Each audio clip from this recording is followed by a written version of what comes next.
Why is Turkish Prime Minister Erdogan's passing statement in praise of Adolf Hitler garnering so much concern around the world?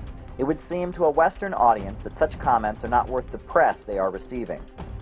As a result of the way history is taught by the U.S. educational system, pro-Hitler statements about making the trains run on time are routinely made. The shelves of mainstream U.S. bookstores are filled with texts like Timothy Snyder's Bloodlands that attempt to equate the Soviet Union with Nazism. The completely false statement, "Stalin was worse than Hitler," is repeated frequently on television, and Nazi organizations are allowed to flourish inside the USA's prisons. Some may suspect that Erdogan's statement is causing uproar because he, like Hitler, is known to be dictatorial and repressive. Indeed, Erdogan is not a poster child for human rights and civil liberties. In 2013, he violently crushed the peaceful Gezi Park protests, killing at least 11 people and injuring over 8,000 others. To justify the brutal crackdown on dissent, he fabricated a story of protesters attacking a woman for wearing a headscarf. The Turkish regime continues to routinely use brutal force against Kurdish activists, and it is using its military forces in Syria not to fight ISIS, but to fight Kurdish nationalists. Far more heinous than his record of crushing dissent and repressing Kurds are his direct links to the ISIS terrorists. It is no secret to anyone that ISIS oil is being transported across the Turkish border with Syria. Weapons are flowing across the Turkish border into the hands of the ISIS terrorists. Despite calls from the international community, the Turkish-Syrian border remains open, and ISIS continues to utilize this border to strengthen its campaign of terrorism.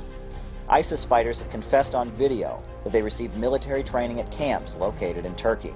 Reporter Serena Shim, who was exposing the links between the Turkish state and ISIS, was mysteriously killed 2 days after receiving threats from the Turkish government.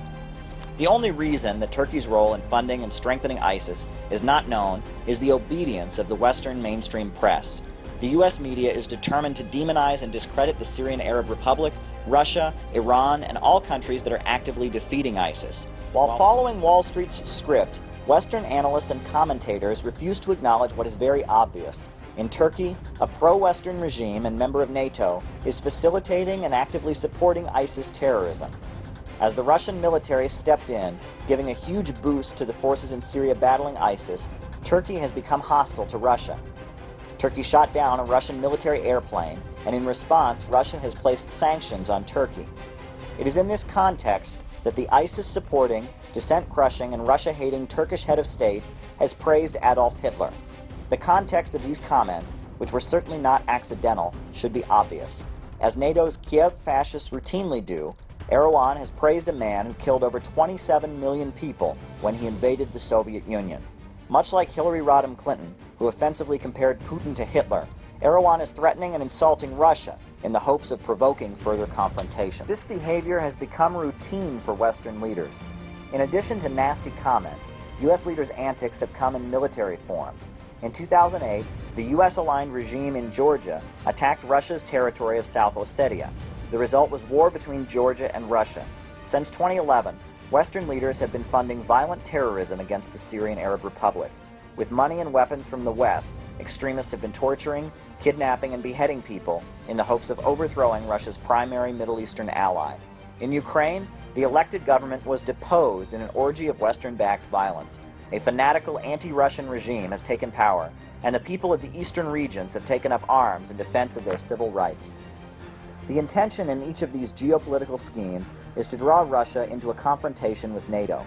This would in effect unleash an all-out fight between the Western financial system and the global axis of resistance. Such a war to secure the power of international bankers by forcibly liquidating their opponents would be disastrous for the human race. As Russian leaders work to stabilize Syria and the region, U.S.-aligned forces such as the Turkish regime that is actively supporting ISIS continue their provocations. Western capitalism cannot compete with the rising bloc of planned economies. Their only hope is a military confrontation. Erdogan and his backers on Wall Street and in London may actually have more in common with the Nazis than they realize. This determined effort to spread war to the heart of Europe should certainly disturb all progressive-minded human beings, especially those with a historical memory.